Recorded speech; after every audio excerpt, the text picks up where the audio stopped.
snap and then the defensive end. Both.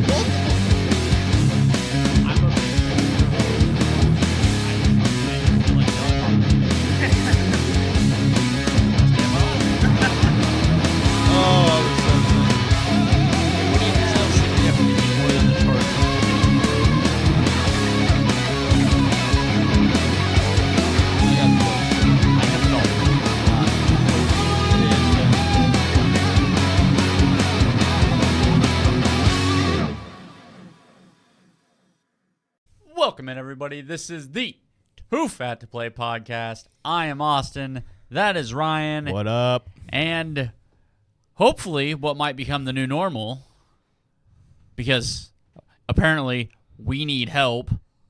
It's weird. On the third mic, returning, is my dad, Mike. Hey, guys. What's happening? Those watching the video, we didn't get that far. It's not that we didn't get that far. We've been trying to upgrade our video source for months now. Finally have something in the works, and I cannot get it to work quite right. So we are down to one camera. I know last year when I had other guests on, we were able to get everybody in the shot. Not able to happen right now. We're down to one camera, not our usual three that we're run. Working on getting it all fixed up. If Doug would like to make another trip down, I would greatly appreciate it. That being said, quick shout out to our good friends out at Sticks Golf Lounge, Humboldt, Kansas, right down on the square. Let them know Ryan and Austin sent you. Let's go ahead and just get into this bullshit that we call fantasy football. I don't really want to. I mean, if you just wanted to skip over it, there are no important results from last week. By no means would I be upset with that, although I think I did pick up the W against Eric. So okay, I mean, so you won, Dad lost. Sean's still only got one loss and he's leading. I can't think of another relevant outcome. Oh, you lost. I can't think of another relevant outcome. No, I got one right here. You lost. I'm going to stop what I'm saying right now because I also see the writing on the wall. So, Lose by 0.08. Nobody cares, Mike. No, I lost by 8.12. Because my great move to start Michael Wilson. I think it's Michael Wilson, the linebacker for the Cardinals, because that's what the fantasy app said would have been the right choice over Aiden Hutchinson. And whenever Aiden Hutchinson outscores him by 9 and I lose by 8, I was a little upset. So, yeah, fuck that shit. Anyhow, I lost to Lou. My app is all jacked up. Hold on. I'm so confused on what's just happened. Yeah, I'm confused too because now mine's all out of order. Well, I'll do the quick rundown. Okay. So I beat Eric. You got beat down by Lou. This doesn't feel right. This one right here, I don't like the taste of this one. Brett beats Ryan. He's having a rough season. Oh, what's Brett going to do with all this winning? He's not used to it. You got to be running out of wins, though. Sean does what he does. D-Wack squeaks it out, quite literally, over Kareem Pie's 95-94. It was actually closer than that, but I'm not getting into the stupid details. And number one, Tallywhacker beats Mike. Like we're used to. I should say that. Mike's one win came against me, so here we are, fucking this shit up. 144.5 to 144.4. Sorry. 144.56 to 144.48. Talk about nail biter. Top of the standings is Sean once again. Austin sitting at number 2. Lou at 3 with the comeback of a century, I guess, compared to 2 years ago when he made a run. Or no, that was last year. Last year he made the run.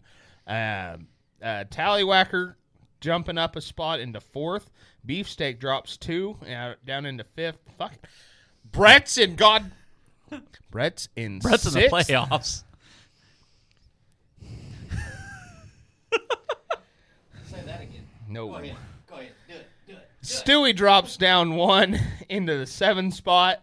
I jump 2 up into 8th. Kareem Pies, 2 girls, 1 cup. D-Wack and Mike. So before we move on from this, because this is obviously something you seem to rather enjoy with this whole Brett being currently positioned to make the playoffs thing, so I want to ask you what irritates you more right now. Brett being in a spot to make the playoffs or the Dodgers being in the World Series? How about you go fuck yourself? I'm not answering that question. I haven't thought about the fucking Dodgers in 3 weeks, and now my blood pressure's high. And with that, ladies and gentlemen, we are ready to start the podcast. I feel like I did a good job there. You are all welcome, and I apologize for what's going to consume the next. It's 7:47 currently, so roughly 3 hours of your life. I'm going in on something. Week 7, Thursday night. What a okay. So the combined age of quarterbacks is almost a third of Stetson Bennett. The combined age of quarterbacks is higher than the combined points scored. Correct. They scored over 30 each. How the fuck did the Steelers lose to the Bengals? How the fuck did the Bengals put up 33?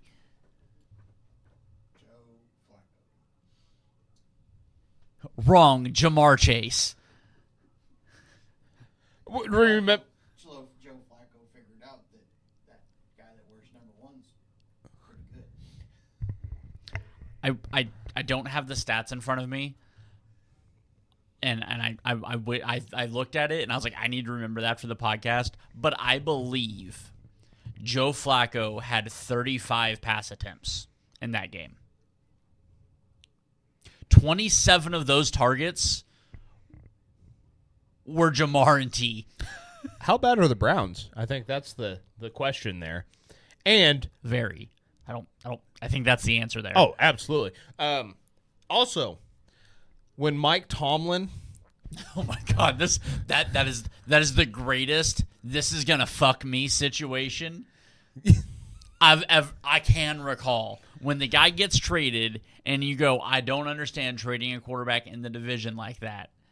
This is going to end poorly, and then to immediately lose to the quarterback that got traded. which he wasn't saying anything bad about Joe. It was, why the fuck are you helping a division rival? Yeah. And not only did they help it, we were wrong. I'll say that. We were wrong here on the two.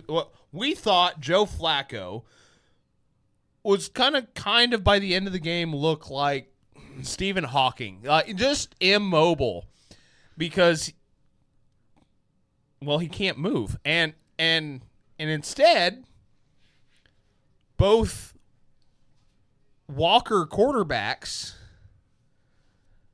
they put up like 700 yards. Like, what the fuck was that game? At no point did I want to stay up to watch that point.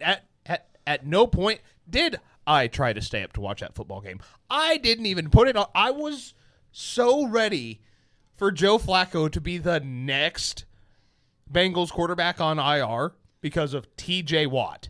That was it. That was the only reason. Then I didn't turn the game on. I did not expect that to be a football game, especially the way the fucking Steelers are playing. First, and I still truly believe Tomlin is pissed off about that. I do not think he wants to be there. I'm pretty sure he's like, yes, as long as I can get George on board, I can have George Pickens and DK Metcalf and Aaron Rodgers, and they're either going to smoke my way out of town or they're going to fight my way out of town.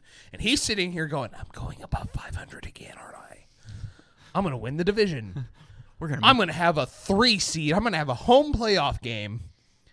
And without trying, I'm going to win. Trying to think who's going to be a worse. AFC South. I got it. I figured it out. It's fine. Good for you. It took me a second.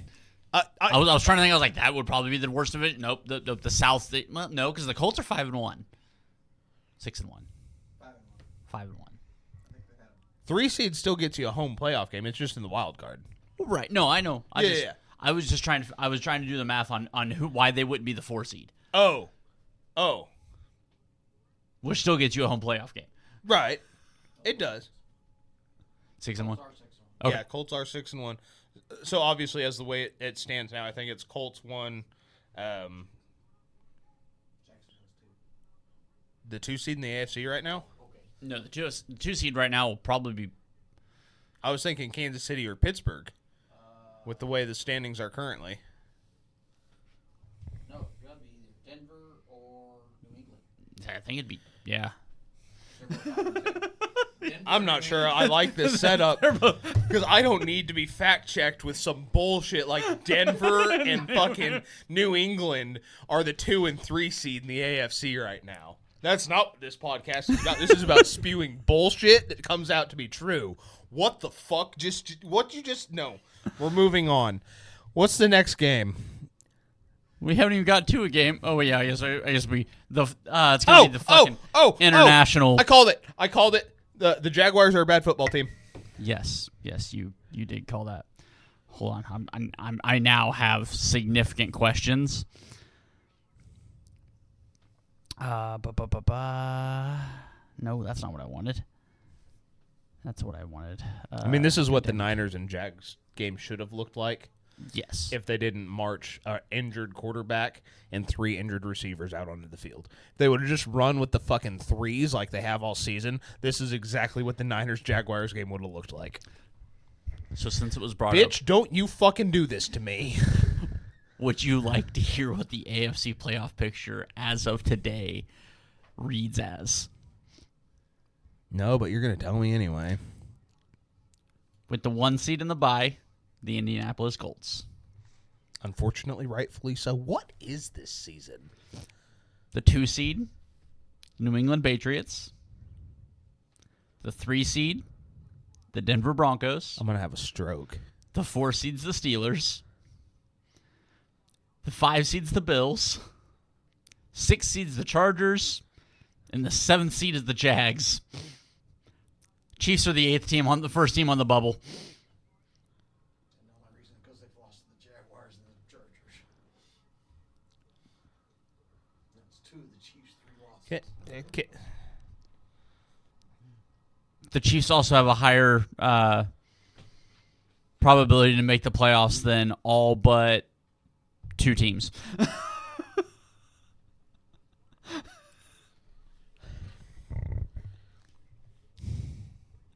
I don't know what you want me to say. It doesn't make sense. Is it 2008? You know, with that lineup, that's kind of what I was thinking as I was reading it. I was like, holy shit. I mean, Peyton Manning can't be on both the Colts and the Broncos, but this looks like 2012. Not Jay Cutler Colts. The fucking, I cannot remember who's. Not Andrew Luck. Not Colts. Colts or Broncos. Broncos. You know the fucking quarterback I'm thinking of. He went to the Chiefs. Yes. I'm thinking the 2008 season where the Broncos were just kind of like there. Their quarterback was, for some reason, him and Jay Cutler are the same guy, except Jay Cutler does a lot more drugs. Bears. He fucking... Yep. They like traded quarterbacks in the offseason, if I remember correctly. Oh, Jay. Were they both named Jay? Yes. It was Jay Cutler and... It was Jay. Okay, Cutler went from the Broncos to the Bears. Kyle Orton. Kyle. Thank you. Thank you. Kyle Orton. The Kyle Orton-led Broncos. Like that team, That team had no He was the best quarterback that played for the Chiefs for like 3 years. He played 2 games, he got hurt. like he had no reason being that good in Denver. And that season, was I right in 08? Was that 08? I Feels didn't right. look that up. I was trying to remember the quarterback's name. But that's what your AFC sounds like, is Phillip Rivers is just sitting there like fucking, yes, we're going to lose in the fucking wild card again, and I'm going to get paid. Big Ben is fucking slinging the rock. You got Peyton Manning and Tom Brady, and then one quarterback that doesn't belong, Bo Nix, Kyle Orton. Like, none of this makes sense. Now, the quarterback that doesn't belong is obviously Daniel Jones, right? But here we are with this whole bullshit in the AFC. Not that the NFC is any fucking better right now. A team playing their fucking practice squad as the 2 seed. That's my team. I should be ecstatic. So did you want to go to the next game now? Yes.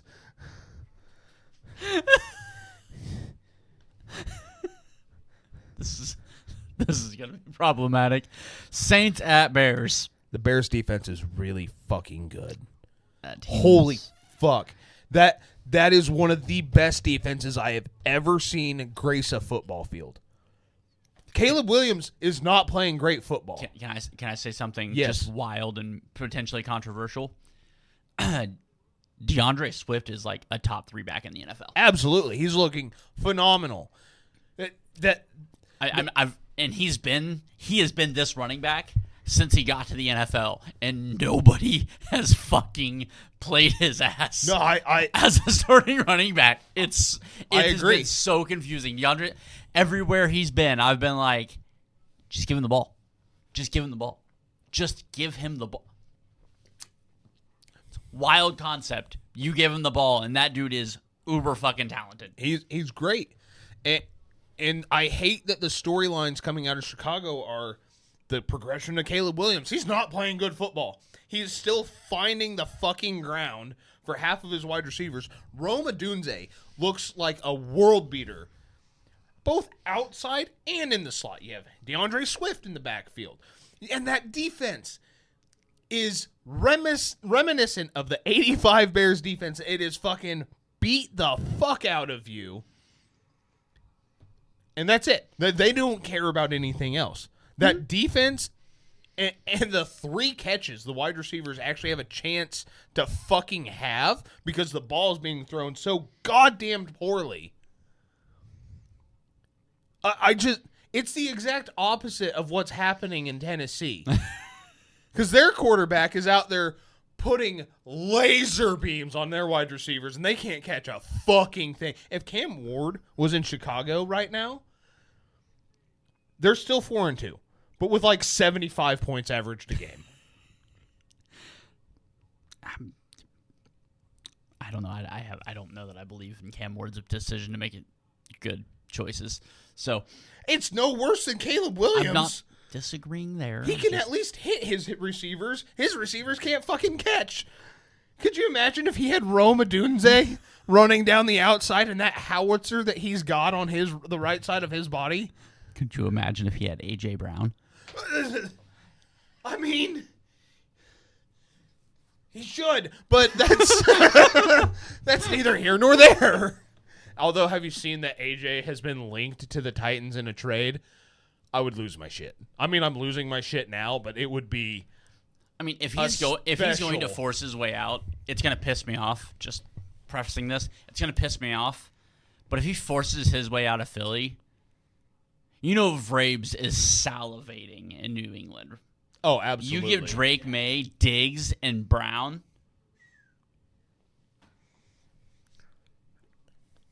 What? Yeah. Yeah. We're going to do that. And then that Butte kid is, Yeah, fucking Keyshawn Booty is.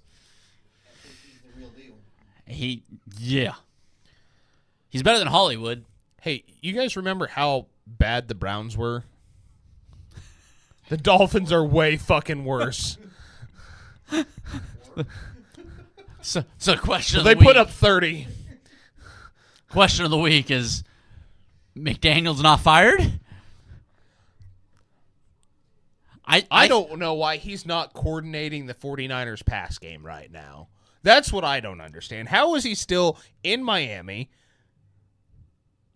No, that's the end of my. That's the end of it. I thought the end of that game he was going to go shake Stefanski's hand and be like, "Hey, I might need a job in like 15 minutes. Can I go home with you guys?" I'll call San Fran if they're not interested. Can I just catch your guys' flight home? Or I guess they were in Cleveland. Can I just room with you for the night? Like, I still got my old apartment from back when I was a quarterbacks coach. Yeah, Like I said, I was shocked that the Dolphins didn't do the McDaniels with USC did Kiffin. Yeah, Lane Kiffin. So like that game ended, and I was like, well, McDaniels was fired Monday morning. I'm still waiting on it. Yeah, Monday morning still hasn't showed up, and I am confused. Granted, it's going to be a Monday. Just don't know which Monday. If they make it Black Monday, I'm going to be livid. there's no first. All keeping McDaniels, because I'm not quite sure McDaniels is the whole problem. I do think that guy's an offensive genius. Like, I think his problem is his quarterback. Agreed. Yeah, his quarterback's ass. Like, not disagreeing there, but I also think as a head coach, I think he is too player forward. Like we said last week, I don't think Homie runs a tight ship. No. No, absolutely he does not. But I mean, there might be only one thing tight in that guy's life, and it's his fucking joints. And I'm not talking about the ones in his wrists and knees. He's got to get back out west to get the good shit anyway. So, like, when you're quarterback, Why would he go out west? He's in Florida. All he's got to do is go to the beach and grab some cocaine. It's not that hard. That's the problem. He's on uppers and not downers. He's seeing shit way too quick right now. The safety moved. Throw to a throw.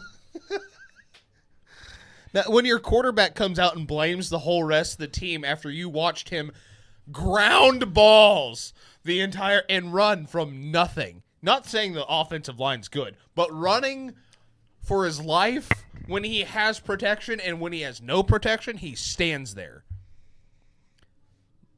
Homie, they're not the problem. Jalen Waddle is running down the sideline doing jumping jacks saying, throw me the goddamn ball. And he'll either A, somehow, watch it sail over his head, or be 15 yards short, picked off going the other way. It's usually that one. Usually. But it's incredible because it's always on, like, the deep throws early into his career that he would hit on. They were like, oh, God, Jalen Waddle's 45 yards down the... He threw that out of the stadium. I didn't know he could throw that hard. It doesn't make it... I mean, I don't want to make a laughing matter of what I'm about to say, but to me, it's. Can I guess? It seems like the most realistic path forward. Go ahead. He's Antonio Browning his career. Abso-fucking-lutely. That is the most direct comparison that I can see. Like Tua. Yes. Like it's so bad. It is the Tua that entered the league, and the Tua that walked up to that microphone. Two different people. I mean, on the bright side, we haven't seen Tua's dick on social media, so I guess that's a positive. Being Miami, we haven't got all of the Diddy files released just yet. As of recording, I have not been scrolling through Twitter or X or whatever it is, and all of a sudden been plastered with Tua's dick on my For You page, okay? What was bad about that, because I remember you were sitting like right over there when that happened, you're like, oh God. And you had to keep scrolling for a minute, and it's like, oh, Jesus. It's like Chris Jones all over again. I think that's exactly what you said. Just, like I said, I mean, hey, he's Polynesian. I guess they've got a higher standard of living. I don't fucking know.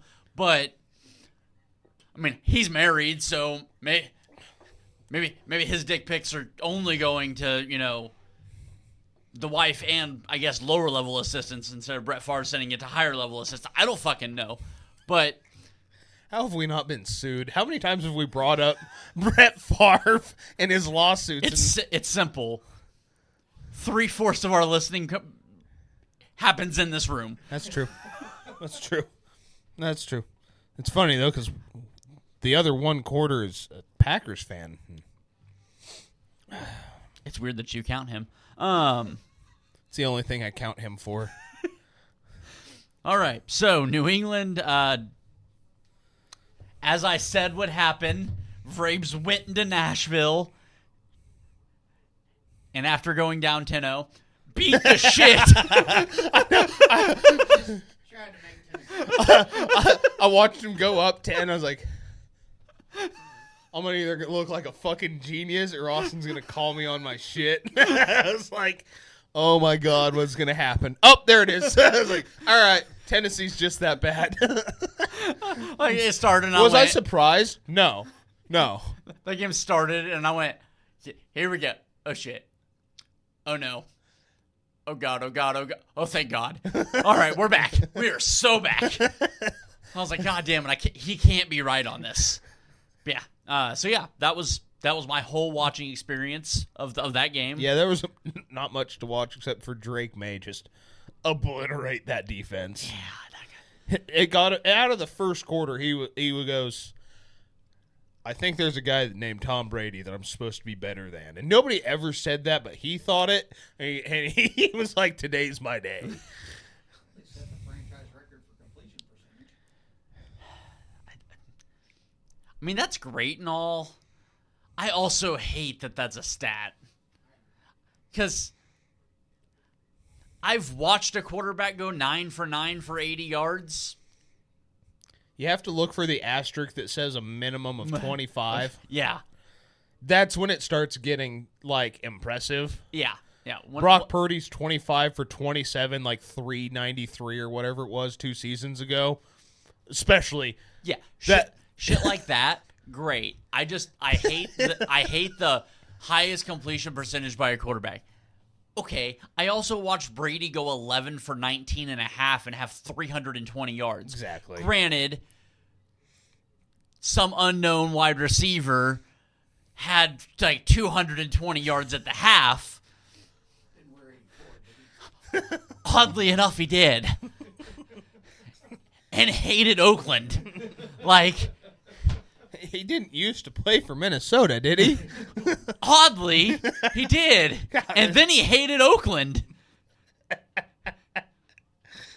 And I'm still confused why he doesn't have a ring. Yeah, because the following season, he signs with the Niners and they lose in the fucking Super Bowl. Mind you, wide open in the back of the end zone, and Kaepernick's like, I'm going to hit Crabtree, who hadn't caught dick his entire career. No. What do you mean? Hey. Dick was the only thing he caught. No, he caught a Aqib Talib's chain twice. If I remember correctly, you have that backwards. Aqib Talib His- took his oh, chain. oh, my bad. You're right. Yeah, no. Fine, then he caught his hands twice. Yeah. Hard. There, one of those games, he had his chain duct taped to the inside of his jersey. I watched Aqib Talib talk about that on a podcast this last week. It's so funny that comes up. That fight, he was reaching into his jersey to grab the chain. Yeah, fucking hilarious. Fuck you, Crabtree. Goddamn waste of a first-round draft pick. Texas Tech legend.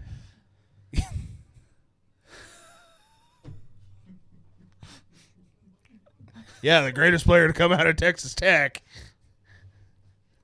You know what's weird is I really thought that was going to be his quarterback at Texas Tech. I can't remember his name. I think it was something Harrell. Oh, fuck. I know exactly. Harrell. Yeah. Yeah. Graham Harrell. Yeah. I knew, granted, a little bit of NCAA back in the day, football. Yeah, that guy put up like monster numbers. Yeah, Case Keenum was also supposed to be the next great NFL quarterback. This is my story. All right. The Raiders got absolutely dog-walked by the Chiefs, put up a grand total of 93 yards on offense. Hey, at least they didn't score. Thank you, Randy Moss. Ooh! Ow. That guy just got hit in the eye by his own. So, just so everybody knows, once again, watching hockey while recording, I know it's fantastic. One of Buffalo's dudes just smacked another one of his teammates in the eye with a stick.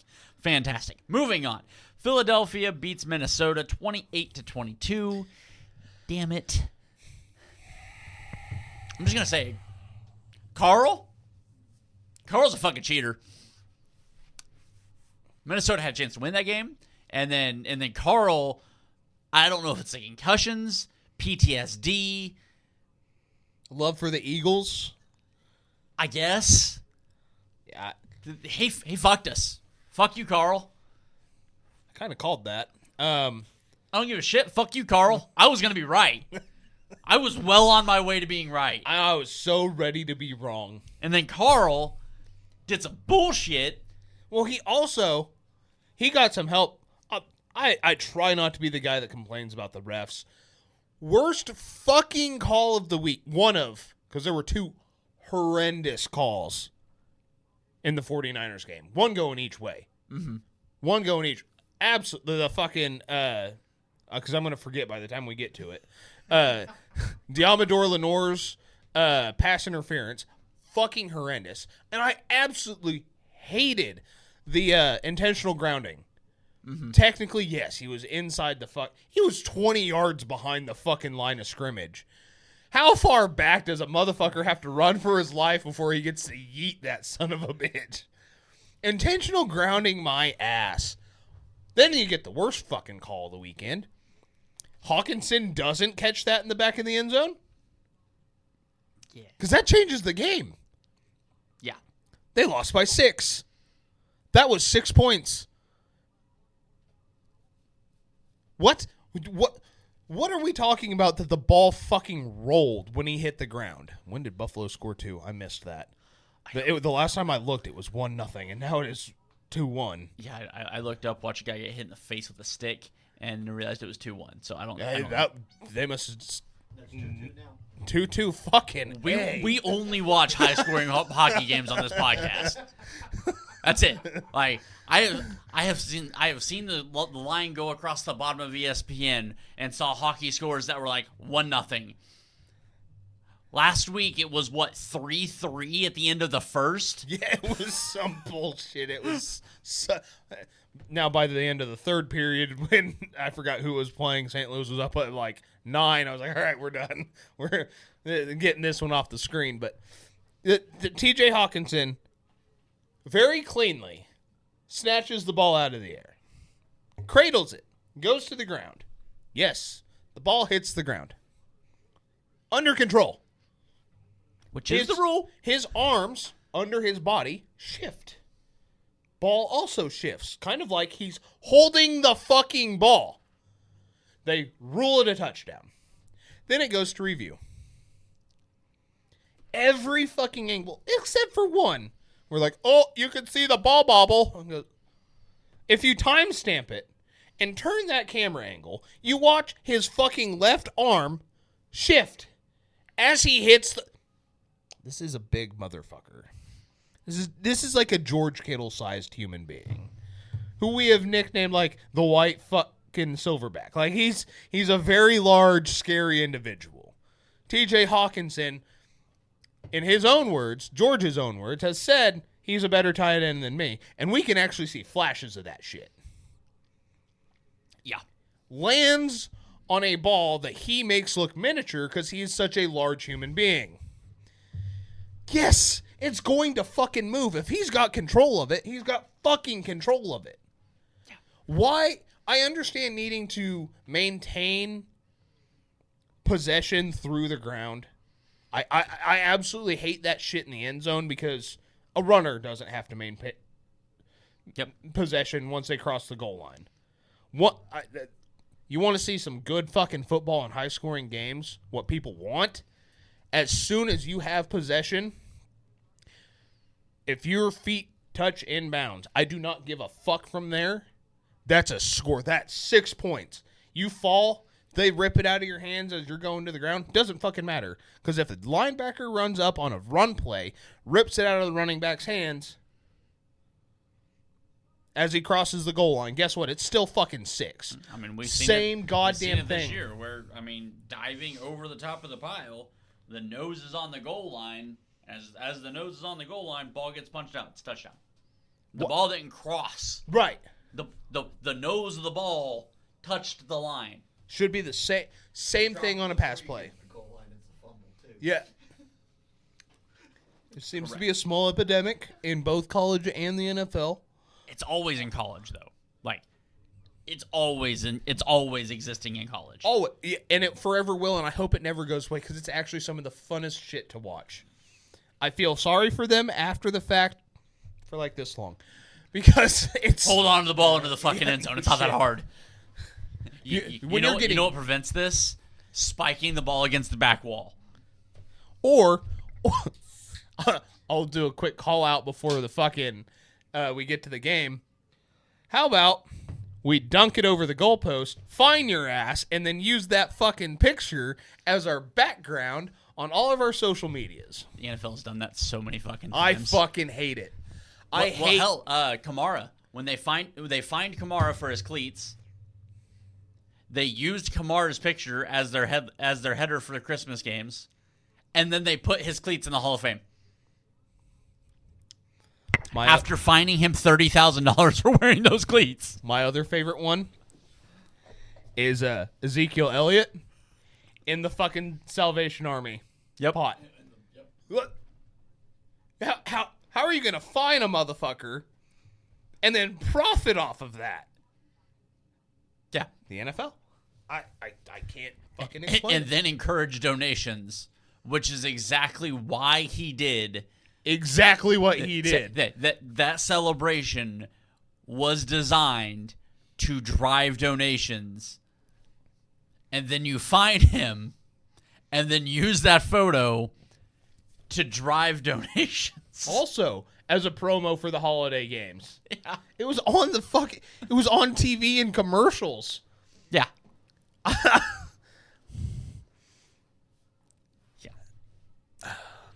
Yeah.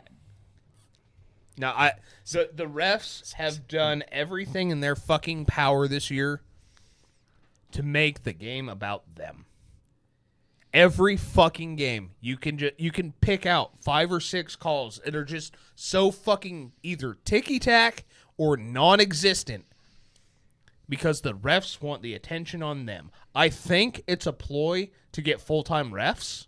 Which I think we need full-time. Absolutely. I mean, I don't understand how, I don't know, the largest single business entity in the United States doesn't make enough money to pay their refs full-time.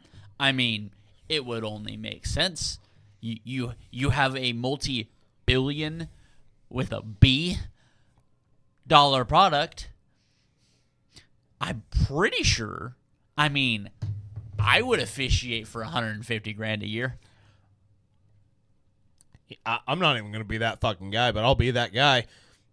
I'll do it for half that. $65,000 ain't a fuckload of money like in the world, but it's a little bit more than I'm making now by a lot, and I'm doing just fine. If you're telling me that I have to hop on the fucking plane and travel, mind you, as much as I love the game, I'd probably do it for a lot less than 65. Throwing that out there. Just not going to happen.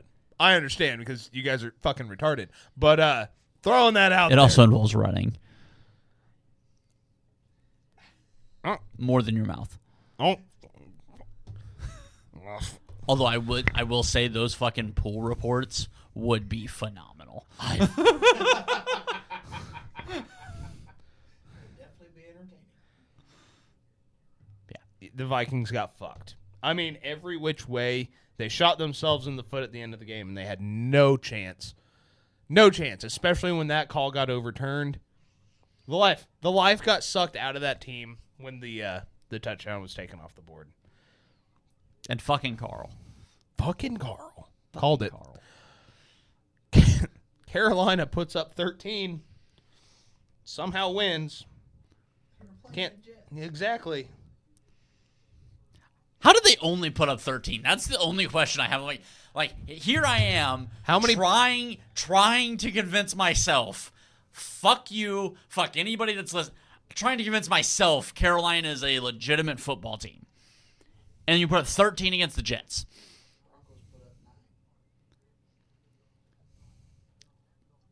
Okay. Watching it, I think Carolina currently has a better offense. I mean, quarterback being what it is, but how do you get? I want to know. Pouring on points without your starting running back because Rico Dowdle's been doing wild shit on my bench in fantasy, might I add. You get Hubbard back and you score 13 fucking points against the goddamn Jets. I want to know what the average points per game scored the Jets have. It's got to the average. It has to be less than 8. Right? Like, how many times have they scored 6? They've scored 13 like twice.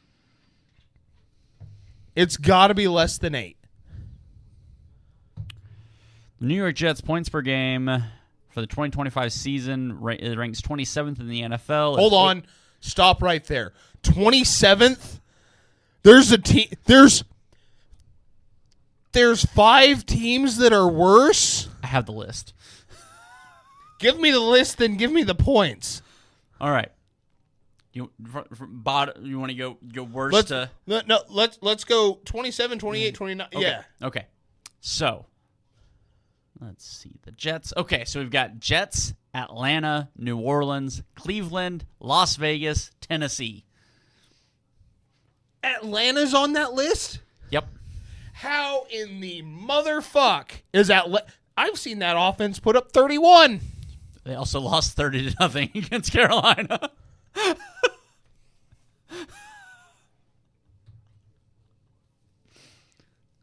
The Jets are at 18.4. I don't remember them scoring. I legit do not recall them scoring more than 13 points at any point this season. I don't have those numbers directly in front of me. Solid. That was definitely not scripted. That tasted like pizza. Dude, I can only imagine because that didn't taste great. Jets had 22 against the Cowboys. And a loss. Well, obviously. Actually, they had 32 against the Steelers. And a loss. And a loss. I don't recall them scoring that many points. I really don't. That's just sad. 18 fucking. Okay. Give me the next one. At 0.1 behind them, Atlanta. Jesus Christ. 18.3.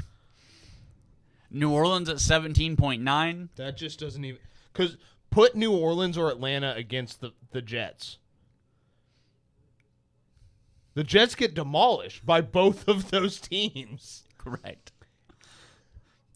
In fact, I think everybody, I guess Cleveland and Tennessee, they may have a chance against. Tennessee's only scored 96 points total. They're only averaging 11 points on the road. Their points per game average right now is 13.7.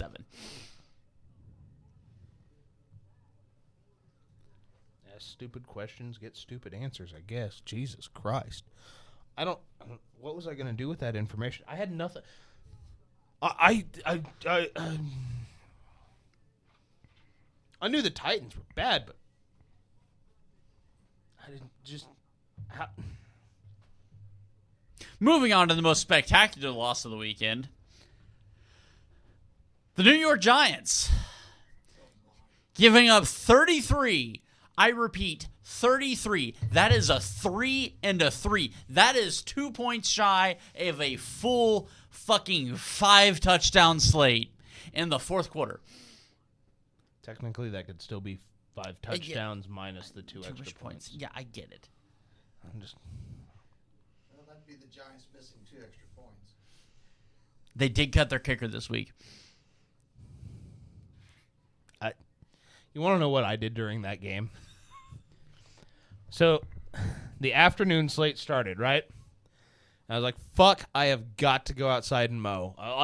You've seen how bad the backyard was. It was bad. I was pushing it off. I looked at the games. No, Jumanji's. I wish it looked like Jumanji. It was bad. I looked at the games. There's patches of the Amazon that have a whole lot more landscape showing. Yeah. It looks great now. So I went outside and I mowed, which surprisingly only took 1 quarter of football. So I was very pleased with myself. Came back downstairs, looked at the games, and the scores was like, holy fuck. I might as well go continue landscaping because this is over. Every game was decided. Instead, I walked upstairs, shut the TVs off. I was like, I got to get ready for the Sunday night game. Niners are playing. I got to get my stuff around, do that early. Start cooking. I sit down to start watching pregame. And then I see the score. In which case, I believe that's the exact moment that I started texting you. What the fuck just happened?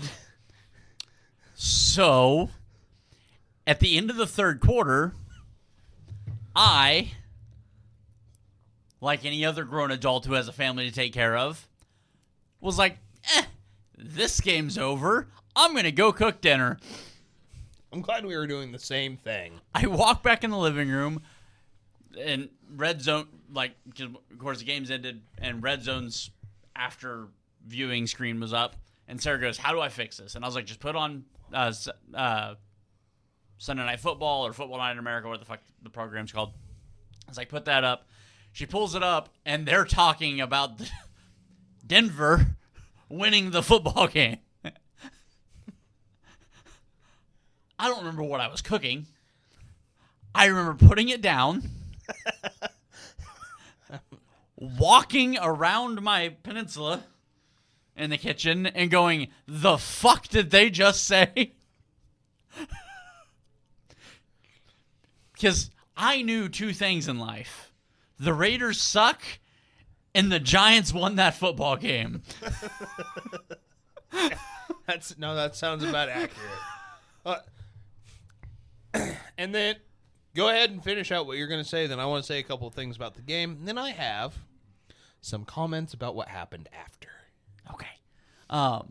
Yeah, so I don't know. I don't know who the blame really falls to in New York, because there were some really bad offensive decisions. There was a really bad interception thrown by Jackson.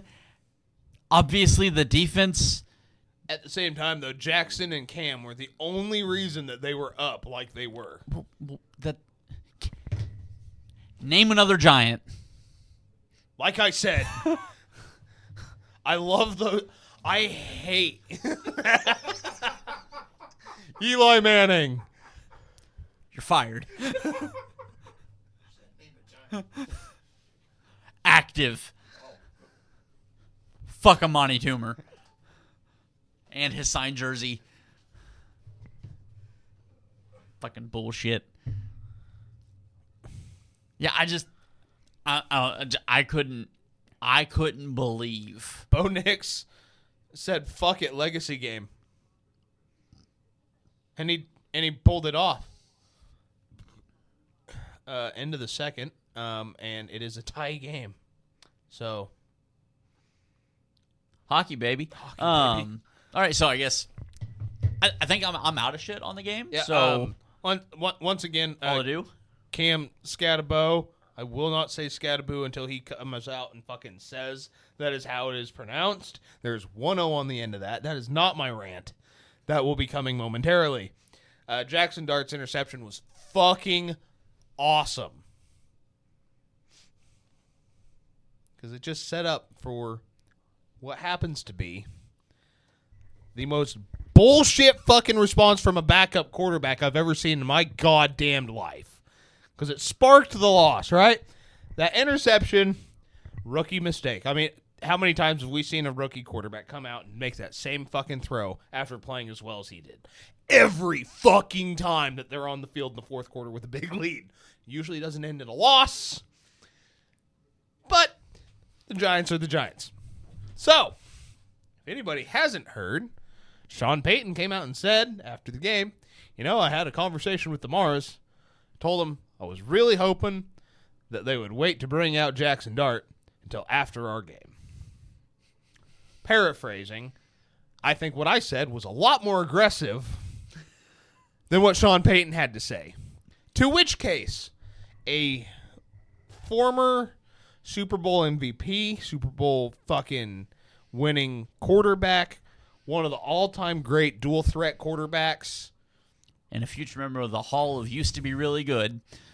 yeah, come out and for some reason, instead of just fucking retiring, like he should have done after Denver got rid of his ass, Russell Wilson turns around and makes it about him, claiming that Sean Payton is still fucking bounty. Thank you. Words hard. Has bounties out after all these years because of Bountygate in New Orleans. At what fucking point did that have anything? The worst thing he could have possibly said was, damn, I really wish you guys would have kept Russell Wilson in and we wouldn't have had to sweat so much. Instead, he complimented the rookie quarterback who has done nothing but great teams for a team that should fucking suck. Complimented the guy. And this dipshit can't stay out of the fucking limelight long enough. He lost his starting job to Justin Fields last year. Justin Fields just got his ass ripped by an owner of the football team that he doesn't know how to run this week. Same time. Same fucking time. And Sean Payton has to come out and defend himself against these fucking statements. Look, Russ, maybe, just fucking hear me out real quick, right here. Look, right here, okay? Just fucking maybe, if you would have played halfway, just halfway to your capabilities while you were a fucking Bronco, you would still be there and possibly have a ring. Because that team, having Sean Payton and you in the twilight of your fucking career, would have been terrifying had you not fucking sucked. You've bounced across the goddamn league. Now you're backing up a rookie, and you can't keep your fucking mouth shut to make it about you. Congratulations. You've made everybody... The Giants are now taking trade calls for Jameis Winston because nobody wants your dumb ass. They would rather move you and keep Jameis as their backup. We love Jameis on the show. We love made Jameis. that very much clear. Yeah, we love Jameis. We want Jameis to start. I would like the rule instituted that whoever's in last place in the NFL has to start Jameis Winston at quarterback. No, I love it. I absolutely love it. That being said, Be better too. God, that would be entertaining, wouldn't it? We'll get there. You're throwing me off of my rant. The Giants are fielding trade calls, just like every team is. We're approaching the deadline. We're 2 weeks out. And they're in a position to sell. And the Giants are in position to sell. Like, they obviously need to continue to rebuild. They've got some good pieces. The defense doesn't look awful. They need some back-end guys. Their front four looks great. They need to get a good fucking middle linebacker in there, another one, and some back-end guys, and fill out the rest of the roster. Mm-hmm. You need some wide receivers. You need a little bit of offensive line help. Unfortunately and fortunately, the Giants aren't that far away. And your dumbass wants to sit here and make bounty fucking claims because the opposing head coach damn near lost and was losing because the rookie that replaced your ass, and he has nothing but good things to say about him. What the fuck are we doing? If Russell Wilson thinks he's that goddamn good, why isn't he under center? But why? Like, why does it have to be about Russ? Why does he have to come out and make such a stupid fucking comment? Because It's simple. I mean, really is. Is marrying Sierra not enough? That's Mr. Unlimited. I'm going to beat you.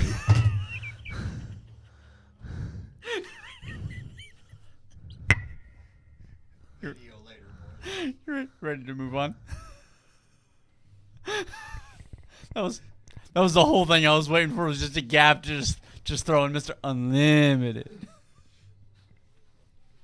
Russell Wilson, your fucking Subway sandwich sucked too. So, But it was unlimited.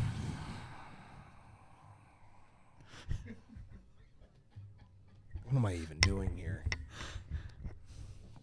This is fun. I like this. Colts beat the Chargers.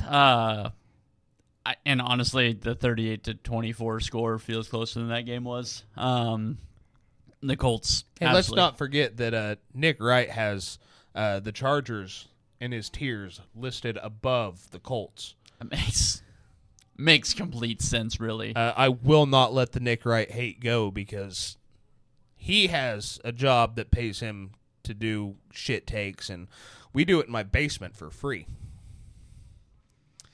I don't think ours are as shit. Hey, you bought pizza tonight. It cost you money. Actually, if we want to get into it, this whole fucking setup has cost me a lot of money. Hey. I got the felony fucking vial on. I bet Nick Wright could deep throat it too with it being a fucking Chiefs player.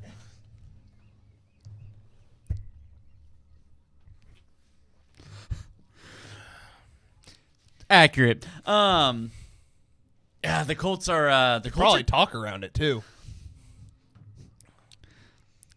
Colts are a good football team. they're a real good football team. By no means should they be. That defense is fucking playing lights out. Defense is good. Jonathan Taylor is Back. Jonathan Taylor. Yeah. Michael Pittman's looking He was great. real tired of people saying Saquon was the best running back in football. So he's like, all right, I guess I'm going to go show a motherfucker. You know, it's really unfortunate the Chiefs didn't have a chance to draft him. Washington looked like dog shit against Dallas, Yeah, they did. losing 44-22. Who'd you pick in that game? I picked Washington. Oh, thank God. Because I was like, you've been riding Washington pretty good. And I think I jumped on your bandwagon with that. And then But the Cowboys suck. the Cowboys do. The 44 points might be the most points that they score all season. Well, I'm just shocked they scored 44 and 1. Like, I believe that they would lose 52-45. I have no problem believing that. That offense can score. The defense is garbage. I will say, kind of watch out. I can't remember if I said it last weekend or not, but George Pickens looks fantastic in Dallas. Absolutely. That I mean, he's that the is best receiver on the team. under abs. Oh God, he is uprooting fucking CeeDee Lamb. Just the way he runs routes, the way everything he does. I've obviously never been high on CeeDee Lamb. That dude made 2 fucking incredible catches along the boundaries in that game. 1 on each side. It was fucking impressive. He won't do it, but that is my sneaky MVP candidate right now. Daniel Jones? No, he's actually the favorite after Baker's outing. There's no way he's the odds-on favorite, is he? No, he's not. Patrick Okay. Mahomes, I think, is. Okay. Which makes 0 sense because Daniel Jones is doing incredible things right now. And I've actually got another MVP candidate that I think should be up there as well after his performance on Sunday night.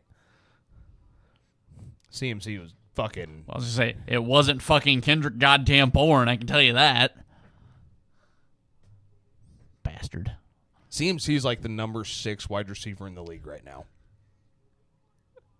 The important question, have you guys scored a rushing touchdown yet? 2. Okay. Actually, I think there were 2 on Sunday night. Okay. Yeah. Well, Yeah. good for you. Yeah, there's more than 0 now. So, That's good. but no, George Pickens looks absolutely phenomenal in Dallas. Yeah. For a guy that I think there's something seriously wrong with him upstairs. But he plays wide receiver in the NFL. That's kind of a requirement. No, I understand that's a requirement, but even the other wide receivers go, no, you can go over there. Yeah. I kind of wish he would have stayed in Pittsburgh. Could you imagine him and DK on the same team with Aaron Rodgers? I don't think there's any amount of ayahuasca that's going to fix that shit. By the way, yes, sign me up to watch that one. Fucking send Hard Knocks. Yeah, I'd start paying for HBO. Send Hard Knocks, and I want the unedited version. I'll pay extra. Yeah, that would have been good. Green Bay escapes the Cardinals. And this is what both of us said last week. I don't. Green Bay should be so much better, and they just fucking aren't. You see all of their potential. I wonder if it's not a LaFleur thing. I mean, it very well could. Because we've seen the same thing with Aaron. Yeah. They just they play down. They play down. They play down. They're so afraid to show their hand that then they get into the fucking postseason and everything's new to them. yeah. Instead of all these other teams are setting up, they just keep it as vanilla as possible and try and implement everything for the postseason, and it fucking backfires. Maybe they also get mad because this play doesn't ever fucking work.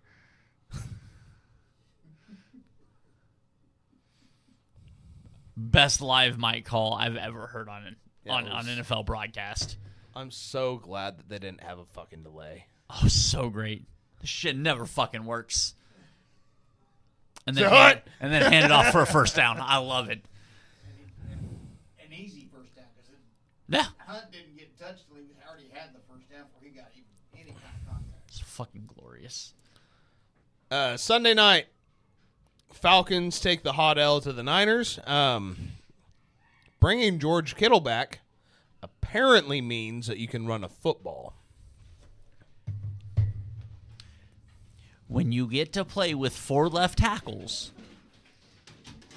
and yes, I'm only including Trent and George in the 4 left tackles conversation. They're each 2. I understand. It makes it easier to run the football. Because quite frankly, if I was lined up on the defense is left, the offense is right for the defensive side of the ball, and when they go set hike, and Mac Jones turns to hand the ball to Christian McCaffrey, and the only reason you know that is because Trent Williams and George Kittle are both at a full sprint to your face. Coming across the formation. would lie down and cry. Twice. Once when they started moving, and another time as they jumped over me because I'm on the ground crying. I do. That game was very impressive to me for the fact that nobody on that team was listed as a day one starter except for Trent Williams and Christian McCaffrey. And I just said it. CMC is literally ranked as like the number 6 wide receiver in the league right now. And he made a very big case as to why he's the best running back in the league.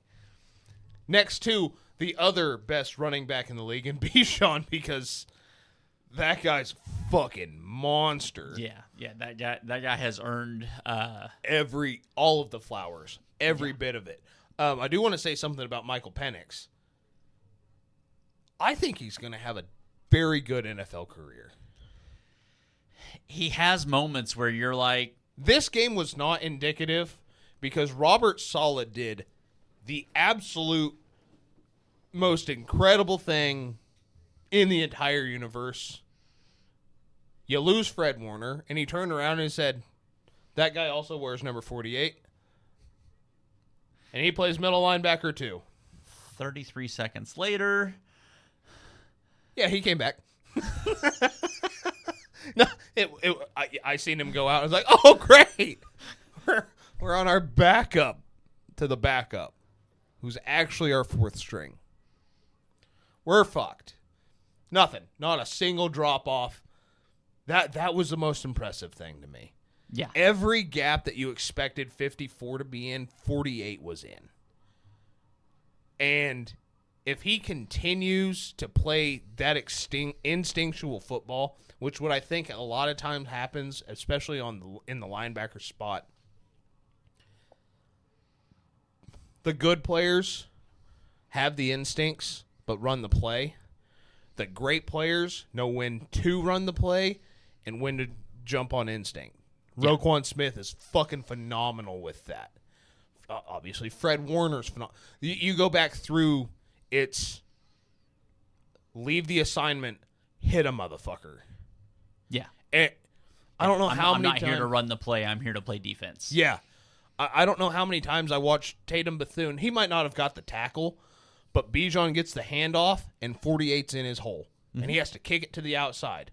That's right where Fred's supposed to be. Now, somehow, Fred teleports over to the ball. That I cannot explain that. Buffalo is running away with this. Yeah. But I can't explain what 54 does because it is otherworldly in today's NFL. Magic.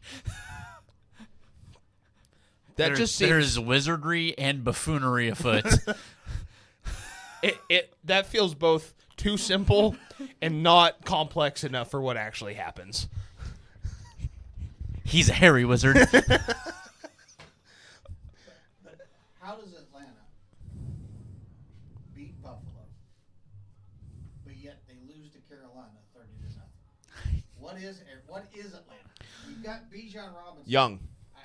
I mean, The best way I can put it, and Raheem Morris on the 3rd and 12 that, funny enough, Christian McCaffrey actually called to be taken off the field, and Shanahan was reading his play, and he looked up and he seen Brian Robinson running out and Christian McCaffrey coming back. And he goes, "The fuck are you doing? Get your ass back out there." And then they put him in I don't know what else to call it, a deep slot, lined up in the slot-ish position out to the left with the depth of a running back. I'm still trying to put that one together. And having him run a seam route. On that play, they noticed that the defense had 10 players on the field. And it was overloaded to the right side. So, yeah, you put Christian McCaffrey on the left, and you tell Mac Jones, if that fucking safety's got outside leverage, hit 23. Should have scored right there, honestly. Like, if Mac Jones hits him in stride, that's a tud. But he went through his progressions. 1, 2, immediately said, fuck that, because it was overloaded, because they had 10 guys on the field. Raheem Morris's explanation of that play after the game, it was just, obviously it was anger for having that kind of fuck up. And then the next play having 12 men on the field. Yeah. It's called overcorrecting. I do it a lot. Law of averages, baby. We had 11 on each play. So, to me, I hate saying it because I did not want to like the Falcons coming into the season. The more I watch them play, they got to button up a few things. That's a young team. They need some help on the fronts. Talent. And that defensive front's coming along. Fucking I cannot think of the defensive end that Floyd. Mm-hmm. Playing lights out. He was all over Mac Jones.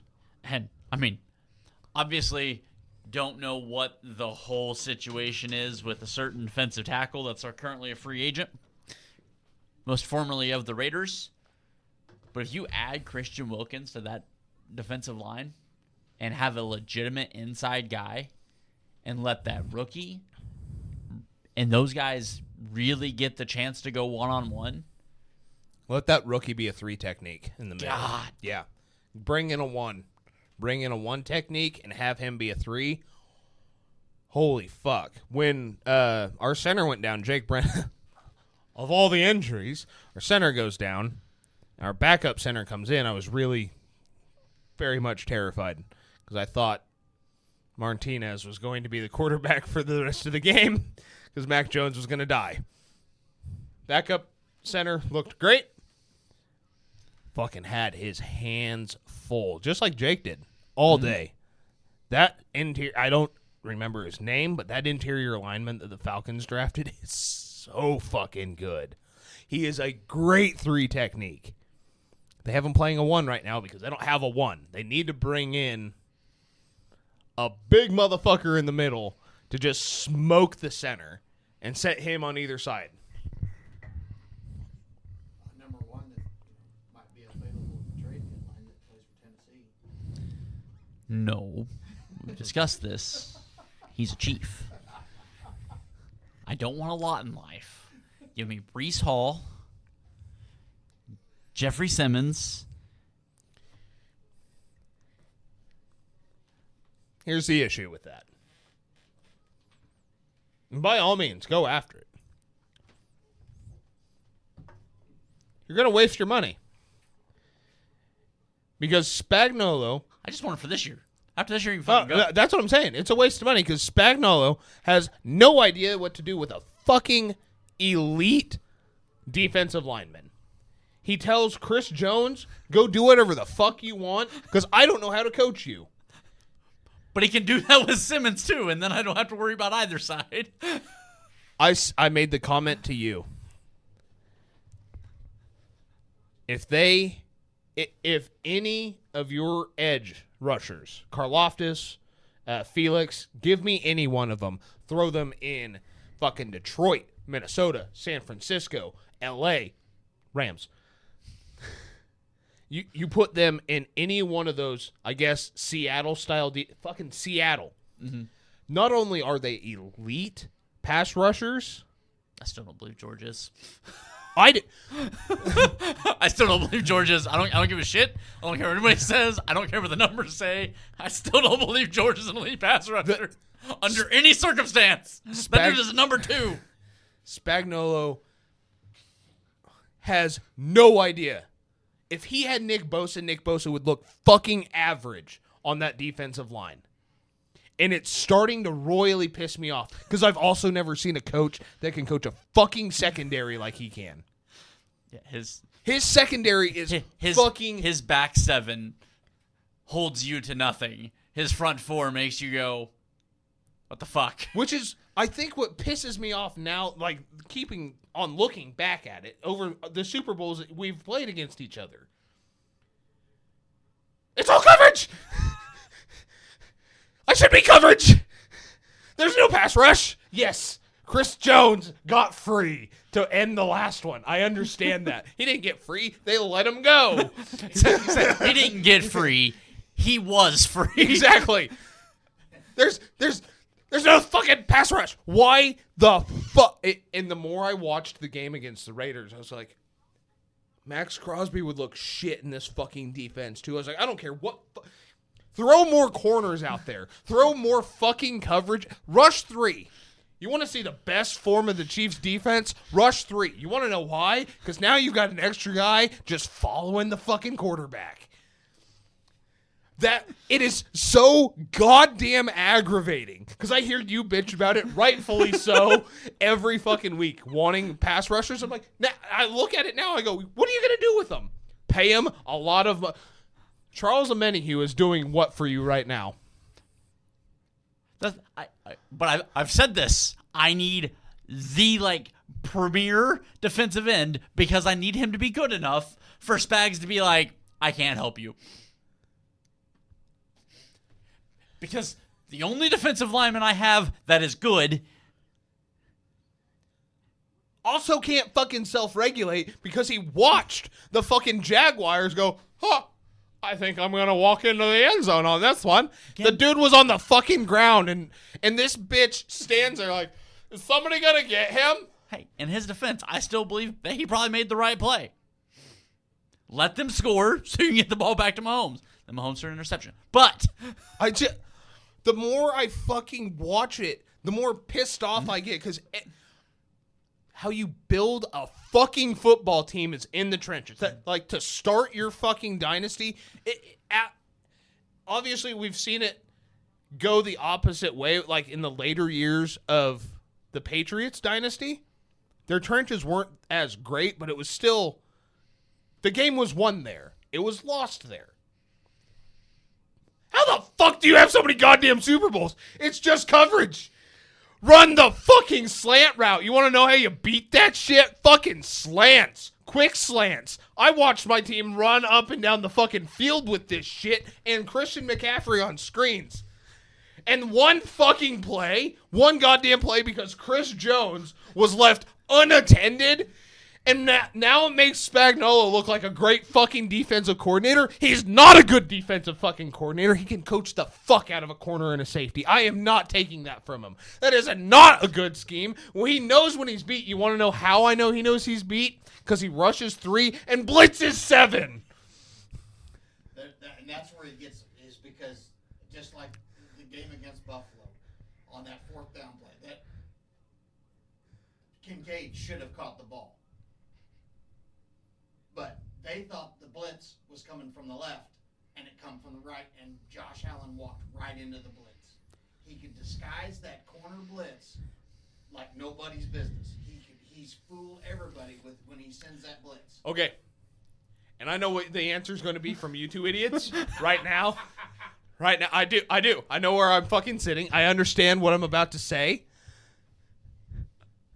But you know, deep down in your fucking hearts and your guts, because we're all fat here, that if the only reason your defense is good is because you catch me off guard with the wrong side of the fucking blitz, it's not a good goddamn defense. Because as soon as any one of those corners starts looking like fucking cooked rice out there, that defense looks like dog shit. There's no pass rush. Now the back end is susceptible, and your linebackers cannot cover for what your corners are missing. Your linebackers are great over the middle, but they have no help up front. Nobody. It's so fucking back to front. Let's calm down on great. Nick Bolton is not. Leo Chenal might be.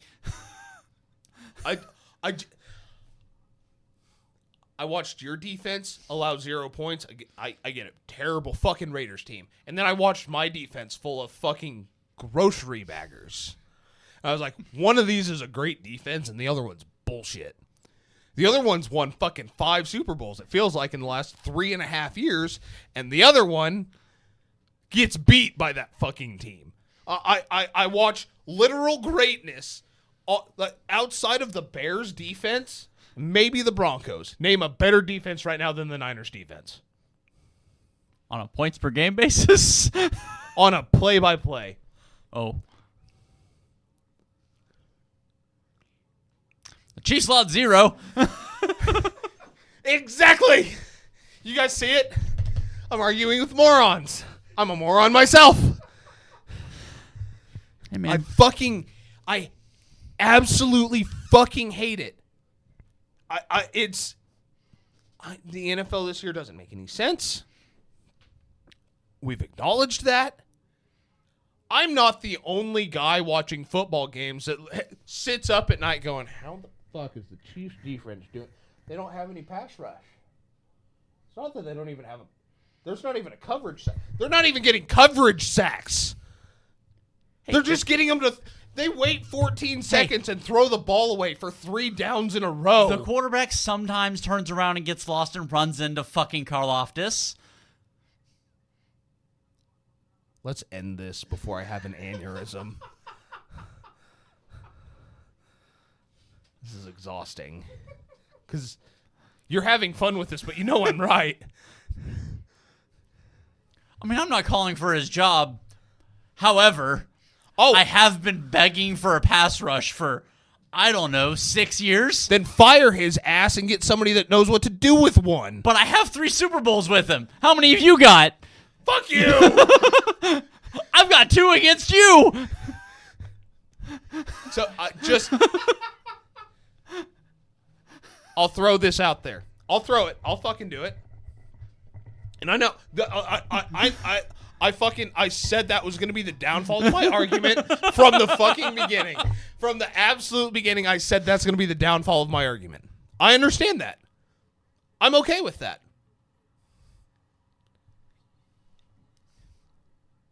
Take Robert Saleh. Give him your defense. What is that defense doing? Sunday to Sunday, I'll tell you this. Giving up 7 to the Raiders. I don't fucking know. We stop great running backs, and you don't throw the ball to your best wide receiver. That's what we do. You stop up the middle running backs. Outside zone running backs, you guys seem to have a little bit. No.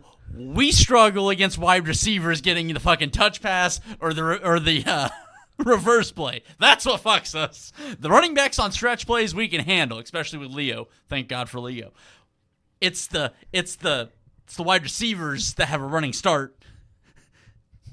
Because if you'd have done that in the Super Bowl, you'd have one. No, they did. If you'd have continued to do that in the Super Bowl, you'd have had one. That's very accurate. Instead, we're going to fucking ask Jimmy Garoppolo to throw a deep ball to wide open Emmanuel Sanders. Who the fuck overthrows Emmanuel Sanders? The guy that can't throw a fucking deep ball. That Jimmy was the Garoppolo? the deepest ball I've ever seen him throw. Fucking porn stars were catching more deep balls than any of the Niners wide receivers were. Porn stars are getting more opportunities. Moving on to Monday Night Football, doubleheader. Detroit absolutely fucking belt to ass against the Bucks, and Seattle beats Houston 27-19. Okay, so who's the best team in the NFC?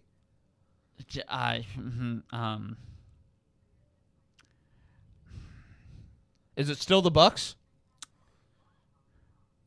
I don't want to hear a goddamn thing about the Bucks injuries. Oh no! I'm not. This is not from either of you. This is for everybody else out there. No, because who's Baker throwing to? I think I have a different opinion on who the best team in the NFC is. Fucking Seattle. Yes. I hate you because I really, really didn't want you to go there. But yes, I think Seattle might be the best team in the NFC. Seattle, to me, is the most complete team in the NFC. I don't hate it. I hate every bit of it, but I don't hate it. As a not NFC West fan, that for reasons, as we've discussed, I can't explain, I also hate Seattle. Has nothing to do with this. Just hate Seattle. I rooted against Seattle in a Super Bowl that New England was playing in. Okay? It's weird. I don't understand it myself. I hate Seattle. That being said, yep. Dude, that is Sam Darnold to JSN is lethal. Yeah. Them trading DK Metcalf. How did they got better? They got better without DK. They added Sam Darnold, who everybody in this room went, yeah, Kevin did a great job with him. Good luck in Seattle, right? Yeah, we all fucking did it. And now you're like, the MVP race is Daniel Jones, Sam Darnold, and Baker Mayfield.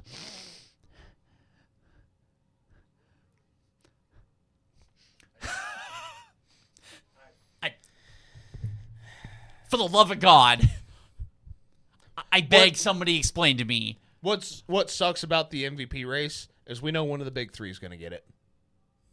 Oh, yeah, right now, if the season ended right now, Patrick Mahomes gets the MVP.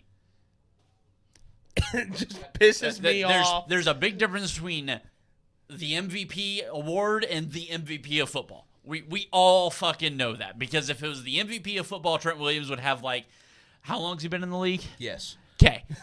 About that fucking many. No, that... Except for J.J. Watt would have had 3. Yeah, J.J. Watt would have stole a couple from him, but that was just when he had cancer and wasn't on the field. It's probably fair. That's actually, I think, the same timeline, too. But yeah, no, I mean, when you look at it, you can make an argument. Here's the thing with Seattle. They're going to lose to the Niners and the Rams twice. It's a good chance. Yeah. Yeah, I agree with you. Outside of the Cardinals, and the Cardinals' losses are not as... Their record is so much worse. Yeah, they're fucking... What are they? They're 2-5. They're 2-5, and they've only lost by more than 7, once? Yeah, they very well could be 6-1 right now. Every week, it is the Cardinals played against Team X, and Team X escaped. We have used escaped Every with week. the Cardinals every week. fucking week. It is, And they've gotten better since Jacoby Brissett's been the quarterback. well, when you can see over the offensive line, it tends to fucking help. The NFC West is so fucked up right now. I did everybody else think that was just going to go in from across Yeah. across the I ice? saw empty net, and I was like, well, that's a goal. But, yeah, football is so fucking footballed this year that, Because I don't. I wasn't quite ready to jump on the Bucks being the best team in the NFL. And I'm so glad that the Lions had to come in and, like, shut everybody the fuck up outside of Nick Wright, who doesn't know when to get the fuck out of his own way.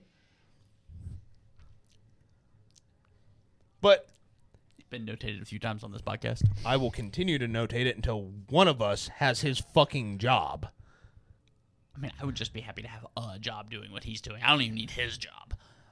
If I'm on the air, I want him off.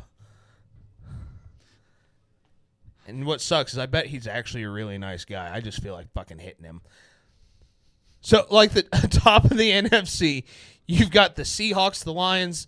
I'm going to throw the fucking Niners out there because God forbid they start to get healthy. That's the other thing.